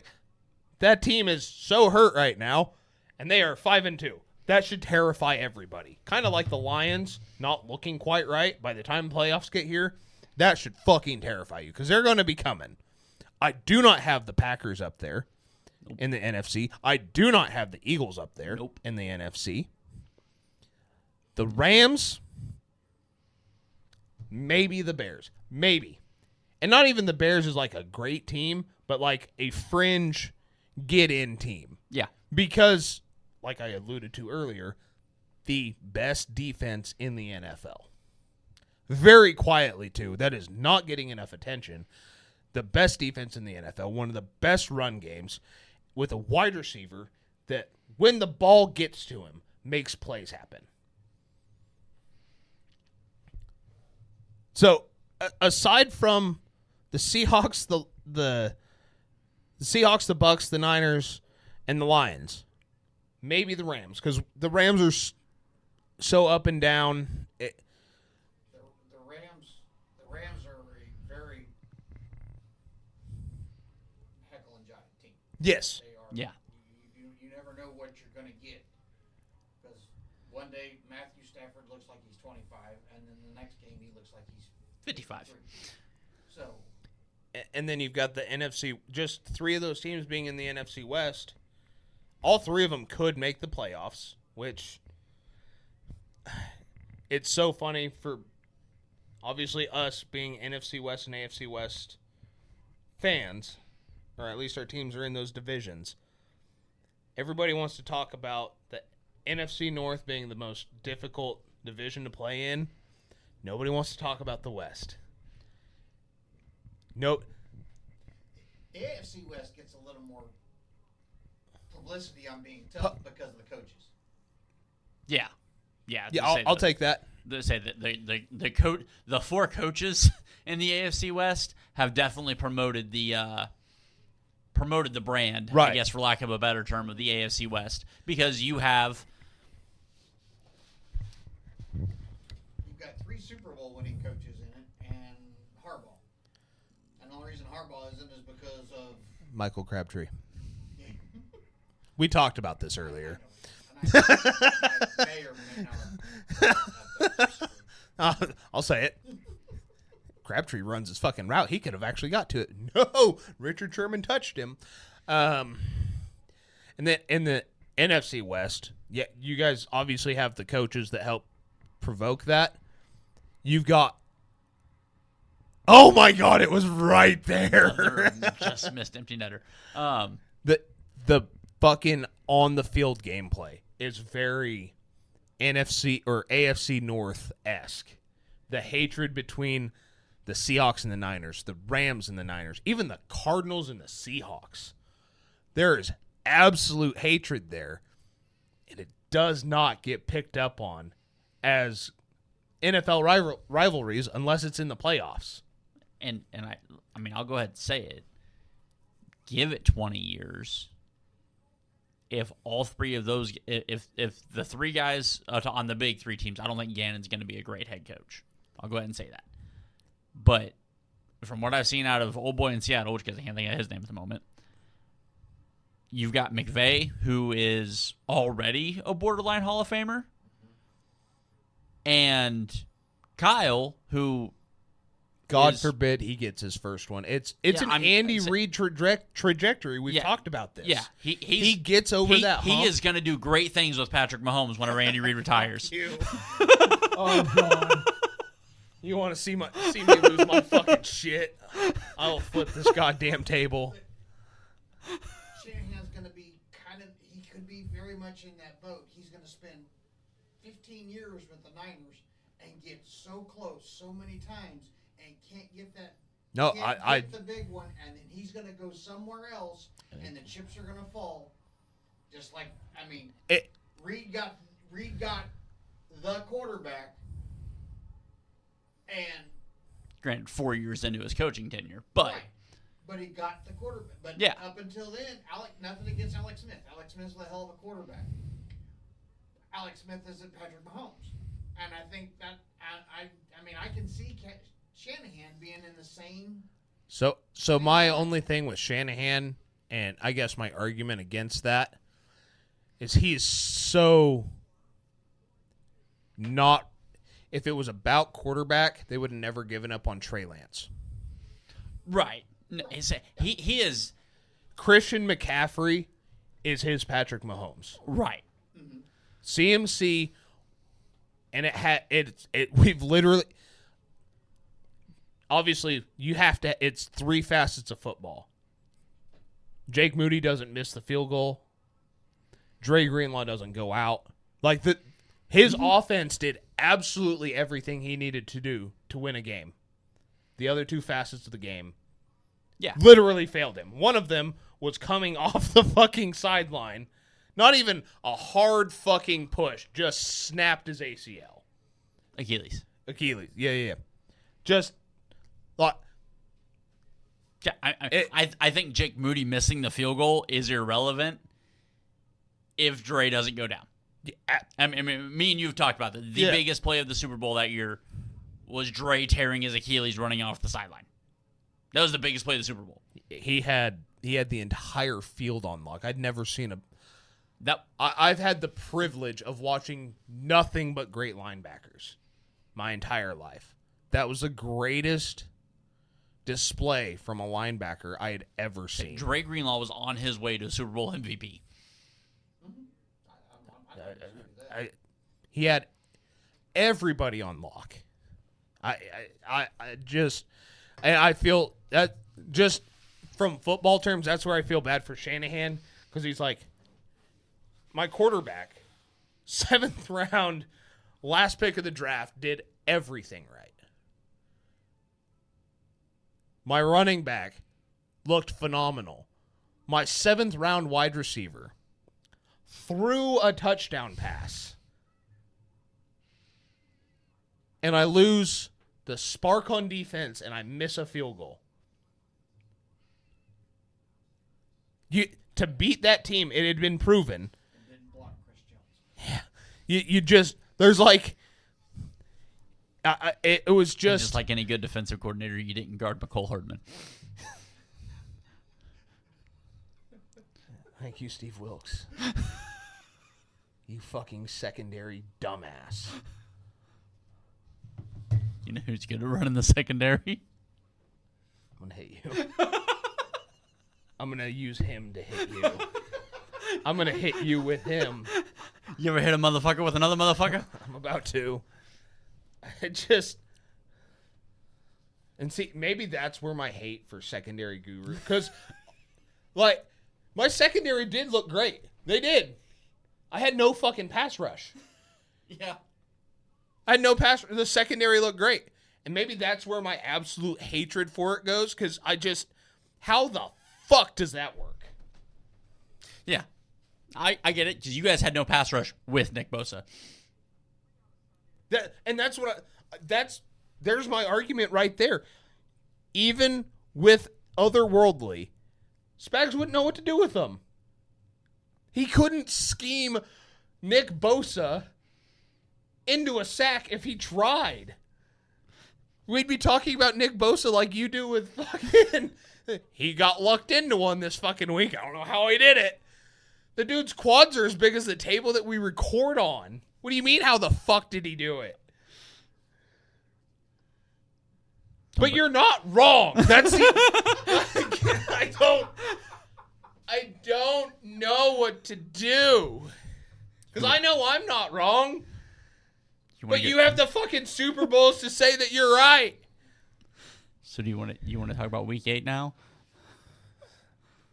Fuck. It's 9:15. We might as well.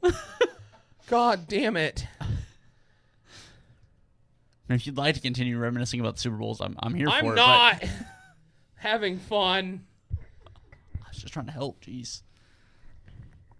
I mean, try to show a guy some love.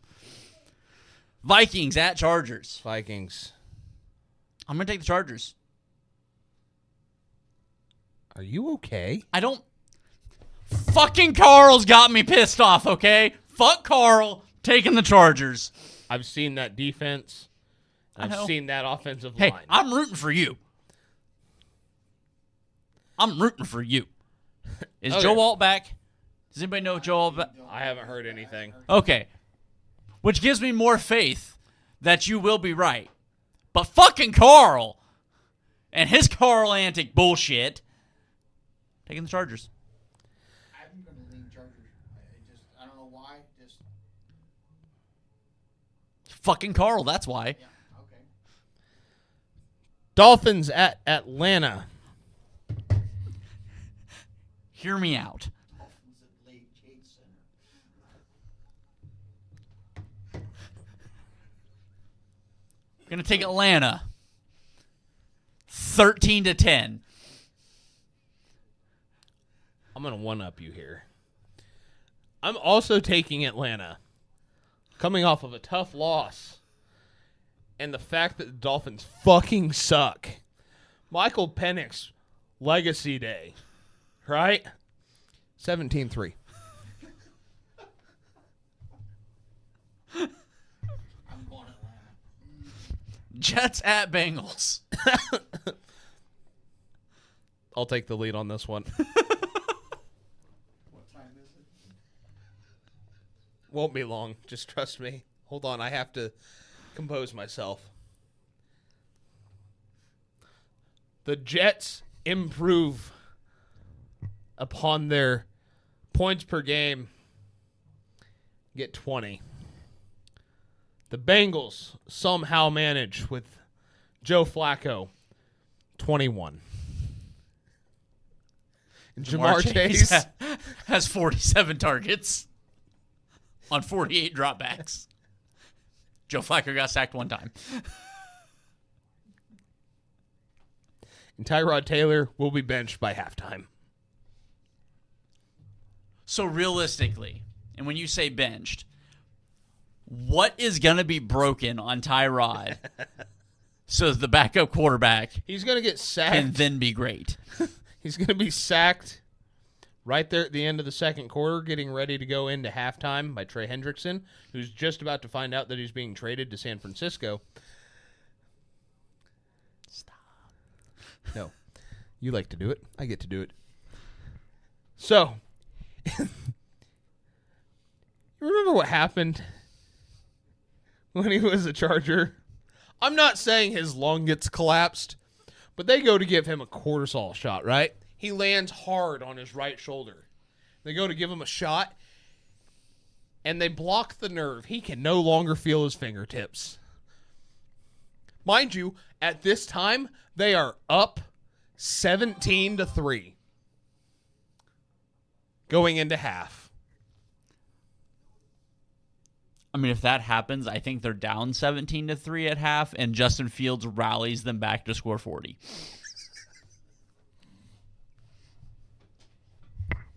It's proven. Tyrod Taylor getting hurt is the best thing that can happen for a backup quarterback.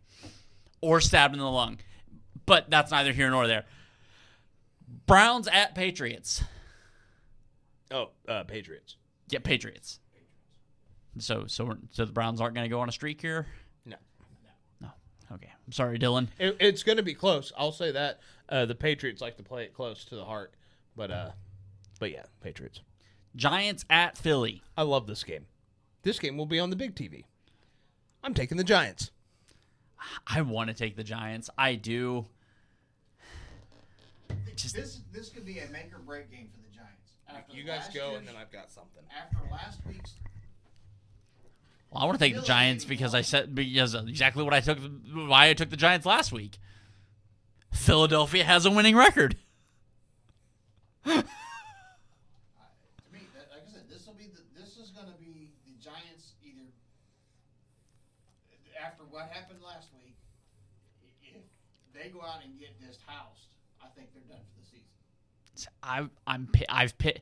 This is the last game I picked of this entire slate. This is the last game I picked. Oh, I didn't even think about this. When I seen who they were playing, I knew where I was going immediately. If this game was in New York, I would have slammed it. This is exactly why I'm picking New York. I don't hate it. I really don't. I'm also picking them because today, right now, as we speak, who's got the better quarterback and who's got the better running back? The G-men do. Because Saquon looks like dog shit. Who's got the better defense? Which one has a defense? Speaking of, you're both in the money league. Would somebody like to trade for Saquon? We'll talk later.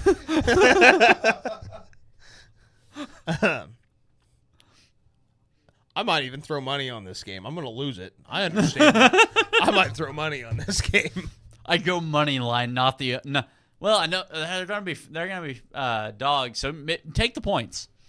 Oh, absolutely. And the Eagles are a 7.5-point favorite. That's my favorite line of the week. that line is atrocious.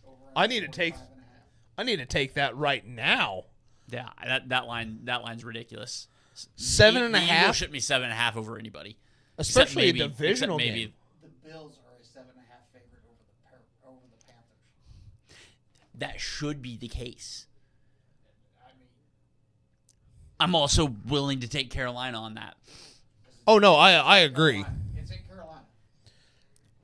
Carolina doesn't have home field. It doesn't matter. Nobody gives a shit about Carolina. Speaking of, I'm taking the Bills. I'm taking the Bills as well. Chicago at Baltimore. I asked earlier. I don't remember. Lamar's not back, is he? I think he practiced today in a limited capacity. That's what I thought. Like, from what I've gathered, he's supposed to be back this week. Yes, I'm taking the Bears. I'm going to take the Ravens. I feel like I should probably take the Bears, but it feels like the Bears are getting just a little too hot to be the Bears. Oh, no, I understand. That defense is just fucking so goddamn which is why they're good. going to fall apart for a week. I don't hate it. Like, I'm taking the Bills' approach to this. They've won 4 in a row. They're 4-2. They're feeling good. They're starting to get some shit figured out. And by shit figured out, I mean they're giving DeAndre Swift the football. And having somebody hand deliver a football to Rome Odunze. Yeah. So, I mean, fucking DoorDash the Bears. But, yeah, I'm taking the fucking Ravens. I don't hate it. I don't. Now, if Lamar comes back and he goes, fuck this, I'm running all over the goddamn place, I've seen what Lamar does to NFC teams. What has he got? One loss in his career against NFC? I think after he does. Yes, just one. Yeah. Yeah. The Ravens, in that same span, have like 3. It happens to be when he's not playing. Which is weird when you lose a top 5 quarterback. Unless it's Joe Burrow and you just bring in Joe Flacco. It's basically the same thing, but I don't understand. Joe for Joe, bro. I don't. Niners at Texans. I'm taking the Niners. I just don't think I don't understand why the Texans aren't good. It doesn't make sense. Like we've been over this, and Shanahan against old coaches too. That's huge in this game. Yeah. And it's not like he's bringing in Fuck, I can't think of his name now. I wanted to say Raheem Morris, but that's fucking Atlanta. D'Amico. D'Amico, thank you. It's not like he's bringing in the defensive coordinator after D'Amico. He's bringing the defensive coordinator that taught D'Amico. Yeah. I think D'Amico's going to look at that defense this week and go, we didn't run this. Well, yeah, you didn't blitz when D'Amico was there. Say, Not only that, Nico Collins and the other wide receiver that's hurt, which is half of the fucking roster. Dell's still not back. So. Yeah. Not Dell. Trying to think who their other receivers are. I know. Noah Brown. Is he still a Texan? I think he might be the only one that's healthy. Oh. But both of their receivers are out. They did not practice today, and they're trending towards out. So Yeah. you give Diamador Lenore a 3 to guard. I mean, the way that Niners defense is playing right now, it's hard pressed to see how. Yeah, I don't understand why Houston's not good, but they're just not good. And San Francisco with their backups is 5-2. Bucks at Saints. I think the Bucks are going to throttle the Saints after getting throttled, manhandled by Detroit. I think the Bucks are going to win. I think the Saints are going to give them everything that they can fucking handle. Emeka Egbuka is trending to play. I'm going to go ahead and say this. I don't give a shit if Emeka Egbuka plays. Because Tez Johnson is becoming a fucking problem. Oh, no, he's great. That they hit on every offensive fucking player in the draft. You know, Bo Nix's brother. Yeah, that just fucking floored me last week. I was not prepared for that. Right. Oh, do you not know this? I guess I Okay, know that. so Well, I found out last week, so Ryan texted me and he goes, apparently Bo Nix has a brother in the NFL. And I was like, yeah, it's Tez Johnson, Buccaneers wide receiver. They played together at Oregon. Tez had, I don't remember, family pass away, whatever, was in a bad spot. Bo's family raised Tez, like adopted him, like they are legally brothers. And that's they went to Oregon, like they went a lot of places together, and yeah, I kind of thought it was just, I mean, it was all over the news when they were being drafted and whatnot. Hell, they if you look at their draft day photos, when they're sitting at home, they're sitting next to each other on the couch. But yeah, when Ryan texted me, he's like, apparently Bo Nix. And I was like, yeah, I can tell you exactly who it is. Yeah. Tez Johnson is becoming a fucking problem. Which I don't know who the Buccaneers wide receiver fucking coach is, but that guy is one of two things: A, really fucking good at his job, or B, the luckiest motherfucker on earth. Because name a bad Buccaneers wide receiver. Sterling Shepard has been fucking great in Tampa Bay. Yeah, he has. That's so I don't know how to explain that one. Yeah, that doesn't make any fucking sense. But yeah, all of the Bucks wide receiving core is, again, missing Hall of Famer Mike Evans and Hall of really good Chris Godwin, because he's never been on the field enough to make the Hall of Fame. Because if he's on the field, that dude's Antonio Brown. I don't know if anybody wants to talk about it, and I'm not talking the one that ran off the field for the Buccaneers. No, it's the same guy, different player. He doesn't remember which is. It's fine. He's got a Twitter, X. And it is the best follow in all of the internet. He also has a podcast. Which is the worst listen in all of the internet. Is it the worst, or is it like secretly fucking so terrifying that you have to? I wouldn't want to sit through an entire episode of it. The clips are phenomenal. They are so good. Deranged as fuck.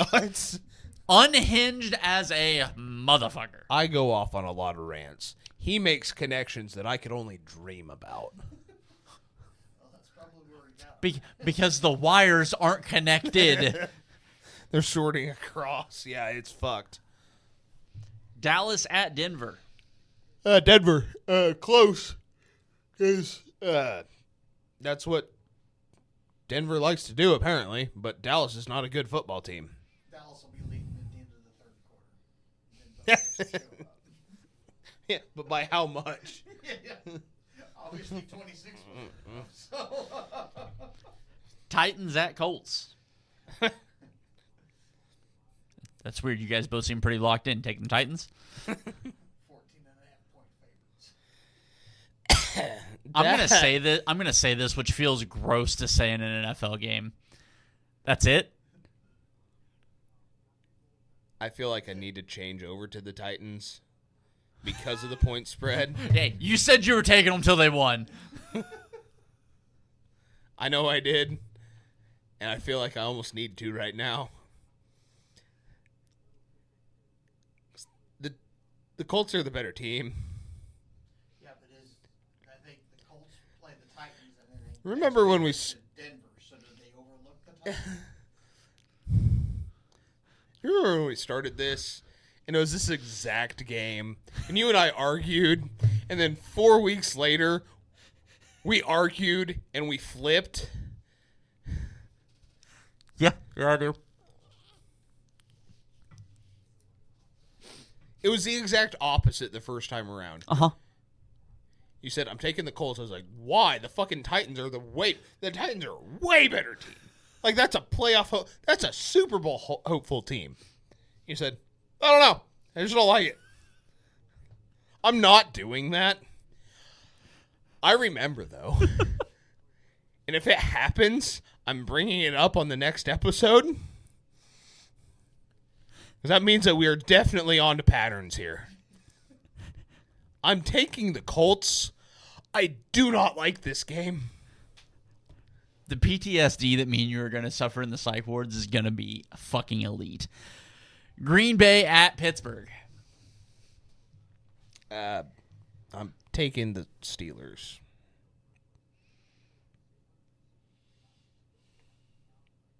Who you got? I'm gonna go with Green Bay. I'm taking the Steelers as well. I just don't believe in Green Bay. The Packers' inconsistency is not the same inconsistency that you get out of like Detroit, where it feels like they're trying to the Packers should have this shit figured out. Yeah. Nothing's changed for them to have to figure it out. Why are they still figuring it out? Yeah, I don't. It's terrifying. Again, I had the Packers losing the Super Bowl at the beginning of the season, and now I don't know that I have them in the playoffs. But at the same time, they get into the playoffs. That team could still win the Super Bowl, especially with the way the NFC's playing out right now. Yeah. It's going to take a run. I don't love them. I also wouldn't want to be going there in the second week of January for a wild card game. Actually, I wouldn't have any issues with that. History serves me pretty well. Yeah. But no, any other team in the NFC should absolutely not want to be in Green Bay. Yeah, I'm not trying to be. They'll probably be the 3 seed. So I'm not trying to be the 6 seed in the playoffs, and having to go to Green Bay in January to face that team. It just that's the team that. Green Bay the 6th seed, and Dallas is the 3rd seed. Fucking here for it. I mean, Dallas isn't winning the division. But, I mean, they might be the 4th best team in that division. And I say might because they could be 5th in that division. Yeah, but who are they fighting for 6th with? That's what I want to know. Is it the Commanders or the Giants? Just because the Giants are the Giants. If the Giants are that far down in the standings, it's not because they're bad. It's because they're just the Giants. That's fair. That's fair. Leaving the Eagles at 500 to win the fucking division, making it the NFC least once again. Well, once again, that never really left, but Better record last year. out of two teams. Monday night, Washington at Kansas City. Kansas City. Yeah. Washington doesn't have Daniels, which sucks because I was really looking forward to Mahomes versus Jaden. That I thought that was going to be a lot of fun. It sucks that he's not going to be good for that game. Well, it also sucks because he didn't look right last week. Yeah, it very reminiscent of the Brock Purdy situation. You brought him back, and it did not look good. Yeah, just not ready. Yeah, it's teams rushing. You need to take the medically try and cleared and go- ready to play football are two different fucking things. I am actually shocked Baltimore's that situation. That with the way the defense is just riddled and getting riddled, I mean, they did not push Lamar back. They did the right thing. They did the right thing because you can't. but my thing with the Ravens though is if you push him back, you're what at best 2-6. For me, the Ravens pushing him back or not pushing him forward.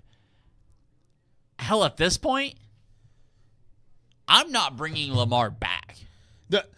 And I'm not saying every team that has injuries like that need to look at it the same way that the Ravens have, but that's the right way to go about it. I can think of one team ever to have had this kind of injury history, bring in a backup, and still be just fine. And it's my team. Yeah. Throughout the last 5 years, Kyle Shanahan and whatever defensive coordinator outside of Steve Wilkes has been able to go, well, these are my guys. You deserve a Pro Bowl this year. What is your name? Yeah. It feels like teams look at that and go, well, we can do that with our backup. Your backups might be able to with the right coaching. You're not the right coach. I don't know how else to fucking tell you that. You ain't him. Sean McVay's tried. As much as so glad that we got to watch it happen with the players that they had. Pisses me off that the Rams got a fucking ring and Sean McVay has one before Shanahan, because Sean McVay has the GOAT status of offensive gurus, when across the bay, McVay could never. And there's 30 other NFL teams that look at that. The Ravens aren't necessarily one of them. They go, damn, I wish we could do that. Snoop, nope, we're good. He needs to get healthy because he's it. He's all we got. And then you've got other teams across the NFL that go, yeah, our backup could go 500 and look exactly like the fucking Ravens do. They rush their starters back in. They get hurt. And they're like, I don't know where the season went wrong. Well, if you would have just taken 3 more L's, got into the fucking wild card position at the end of the season, healthy. I said it last week. The Niners need to just wait. If you can make it to the bye with Mac Jones, as beat up as he is, bring Purdy in at 110%. Hell, keep the wide receivers out too. If you fucking come into week 12 and you're 8-4, roll it. You're fucking rolling into the playoffs, fully healthy at that point. You say fully healthy like your entire offensive line wouldn't then dissipate. It's funny you think I have an offensive line. Did you know that both of my guards started out as third strings and on the practice squad at the beginning of the season? My center is out. The backup center was on the practice squad 2 weeks ago. They signed him from Atlanta, who he turned around and beat. So when all of those guys go away, I'm not scared. I'm not saying you're scared. I'm just saying that's what would happen is you would get all your skill guys back, and then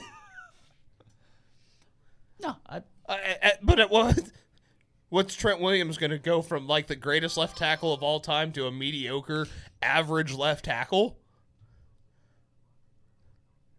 Damn. Jalen Moore seems to be working for us right now. So Spencer Burford's coming off IR. They just opened his fucking practice window. So, no, you're not wrong. Yes, everybody else would get hurt. yeah, But it's also the only team walking into a playoff game with backups that everybody's like, I don't know. They could fucking win this entire goddamn thing. And wouldn't that be the shit that's how Shanahan gets his first ring is with fucking backups. Yeah. Holy with fuck. 23 backup starters. Holy fuck. Signing a kicker quarter of the way through the season. Signing a kicker the Sunday before the Super Bowl. Like, Because your kicker gets hurt in the NFC Championship game. yeah, that's exactly that. And Rodrigo Blankenship gets a champion. Not saying I want anything to happen to Eddie Pinheiro, but he's playing great. If he misses one or two, Rodrigo is out there, guys. So is Young Wei. Neither one of those makes sense. Neither one. Yeah. But, all right. Well, that's way too much of your evening, that day, time. Whenever you're listening to this, it's too much of that time that you've been listening to this. So we are going to get out of here. Important things to remember this week. Fuck K-State. That's number one. The rest is as usually your normal programming.